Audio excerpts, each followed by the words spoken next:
Shalom Ouvracha, tous nos auditeurs ainsi que toutes nos auditrices. Eh bien, aujourd'hui, Be'ezrat Hashem, nous allons parler très brièvement de la paracha de Chukat, une paracha qui malheureusement annonce la disparition de Myriam d'abord dans un premier temps, ainsi que la disparition de Aaron HaKohen. Et la grande question que nous devons nous poser, eh bien, quel est le message de ces disparitions? Qu'est-ce que la Torah essaye de nous enseigner à travers la disparition de ces deux personnalités immenses qui ont en quelque sorte traversé toute l'histoire du peuple juif depuis la sortie d'Égypte jusqu'à la veille de l'entrée du peuple juif en Eretz Israël, car comme vous le savez tous, la paracha de Chukat, eh bien, peut-être que chronologiquement dans le temps, elle est située deux parachiotes après la paracha de Shlach Lecha, après la faute des explorateurs, seulement, eh bien, il y a 40 ans qui nous séparent de la paracha de Shlach Lecha jusqu'à la paracha de Chukat. Et donc, très paradoxalement, eh bien, nous avons affaire à la disparition de Aaron et de Myriam la veille de l'entrée du peuple juif en Eretz Israël. Et toute la question, en fait, est très simple. Pourquoi, eh bien, Akadosh Baruch Hu fait en sorte de reprendre ces deux neshamot qui sont des neshamot gigantesques dans l'histoire du peuple juif, celle de Myriam et celle de Aaron, la veille de l'entrée des Bnei Israël en Eretz Israël? Eh bien, la réponse est très simple. Ce n'est pas par hasard que Aaron et Myriam disparaissent la veille de l'entrée du peuple juif en Eretz Israël. Et la raison, comme on le dit, est très simple. Pourquoi? Car Moshe et Aaron, comme on le savait, étaient ceux qui permettaient au peuple juif d'avoir des nuées. Aaron, c'est grâce à lui qu'il y avait les nuées qui entouraient le peuple juif et en quelque sorte qui leur amenaient une certaine sécurité. Tandis que Myriam, elle, son rôle, eh bien, elle était désignée, elle a été nommée pour représenter en fait le puits. Il y avait un puits qui la suivait, et c'est ce puits qui ravitaillait tout le peuple juif au niveau de l'eau. Et voilà que les nuées, donc, dont le but était de procurer une certaine sécurité au peuple juif, ainsi que le puits de Myriam, qui avait pour but de pouvoir dispenser de toute l'eau nécessaire à tout le peuple juif, eh bien, ces deux trésors disparaissent du peuple juif la veille de leur entrée en Eretz Israël. Pourquoi? Pour nous dire à Botaï, sachez qu'en Eretz Israël, comme on l'a déjà dit plusieurs fois, eh bien, vous allez devoir vous confronter à une réalité qui est naturelle.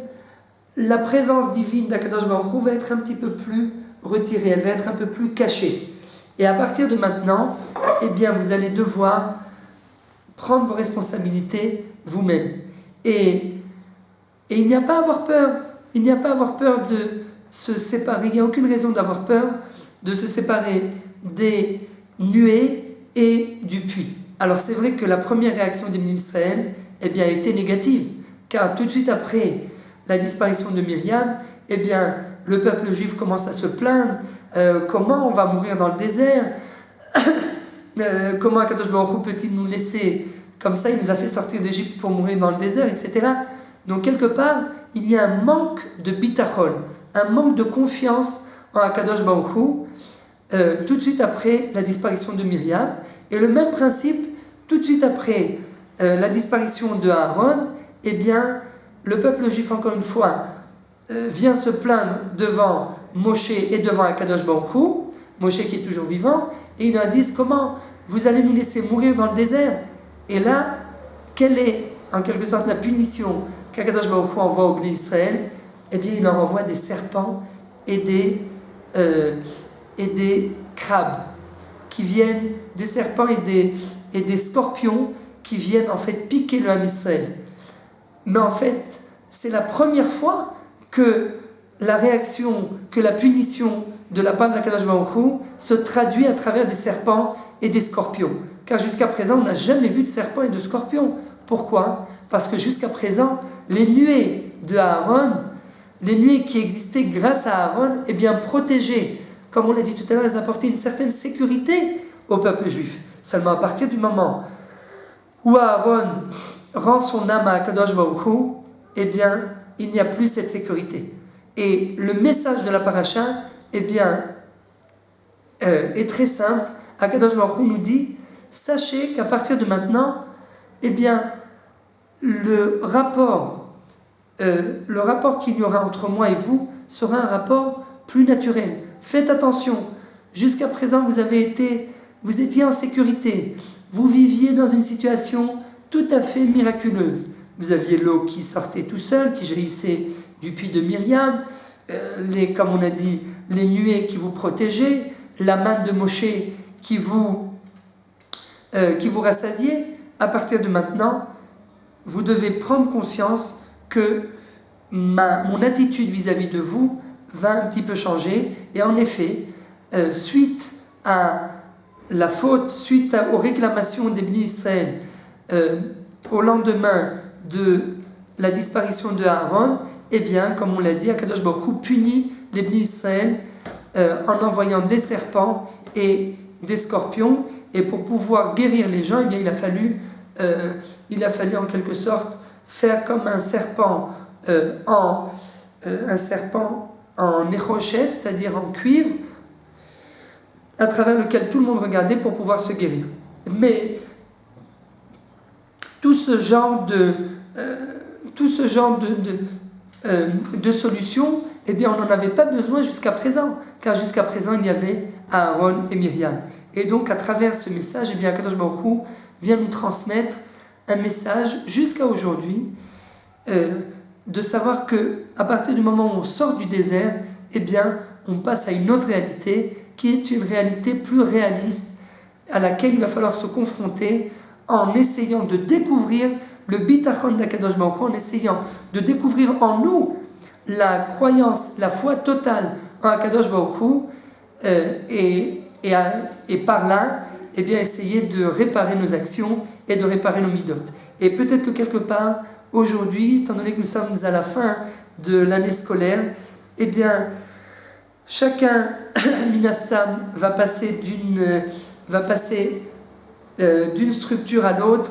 Il y en a qui finissent la maternelle pour passer au CP, il y en a qui terminent le bac pour passer à la fac, il y en a qui terminent la yeshiva pour sortir sur le marché du travail. Eh bien, chacun d'entre nous, ou bien des Bachourei Yeshivot, qui terminent le kollel, des Avrahim qui terminent le kollel pour sortir sur le marché du travail, chacun d'entre nous doit prendre conscience que c'est vrai. Durant une certaine période, chacun d'entre nous s'est habitué à une réalité plus ou moins confortable. Et à partir de maintenant, eh bien, Akadosh Baruch Hu, quelque part, nous dirige vers une situation qui peut paraître un peu plus précaire, un peu moins sécurisante. Eh bien, Akadosh Baruch Hu nous dit, c'est ça le but de la vie. Le but de la vie, c'est pas seulement de rester dans une structure où on est protégé, où on se sent en sécurité, où on est nourri, logé grâce à papa et maman, ou bien grâce à un établissement quelconque. Donc on se sent plus en sécurité. Eh bien, Akadosh Baruch Hu nous dit, le but de la vie, c'est de sortir de ces structures, d'arrêter d'être en quelque sorte, d'arrêter d'être nitmar, comme on dit en hébreu, d'arrêter d'être, j'ai oublié le mot en français, d'être soutenu, et de devenir indépendant. Et quelque part, eh bien, comme on l'a dit, c'est ça le but de la vie, c'est d'essayer de déceler la foi, de déceler en nous la confiance et la foi totale en Akadosh Baruch Hu, même à travers la réalité qui peut paraître parfois naturelle. Essayer d'être capable de croire, même quand on ne comprend pas, même quand on ne voit pas toujours la main d'Akadosh Baruch Hu, être proche d'Akadosh Baruch Hu, et c'est ce qu'on apprend de Moshe et Myriam. C'est pour cette raison qu'ils ont eu le mérite de détenir en fait ces clés, les clés des nuées et les clés du puits, et Moshe Rabbeinu bien sûr les clés de la manne, car ils avaient ce bitachon, ils avaient cette foi cette croyance totale en Akadosh Baruch Hu, et Bezrat Hashem que nous aussi, grâce en essayant d'aller sur les pas de nos ancêtres, et bien que nous aussi, Bezrat Hashem, nous acquérions cette croyance totale en Akadosh Baruch Hu, cette croyance qui sera en quelque sorte, qui relèvera tous les défis dans n'importe quelle situation, et que Bezrat Hashem, grâce à cette croyance, et bien que nous puissions nous rapprocher d'Akadosh Baruch Hu, et que grâce à cela, Akadosh Baruch Hu nous envoie la venue du Mashiach Tzidkenu B'Mirav Yameinu, Amen Keli Yirtzeh.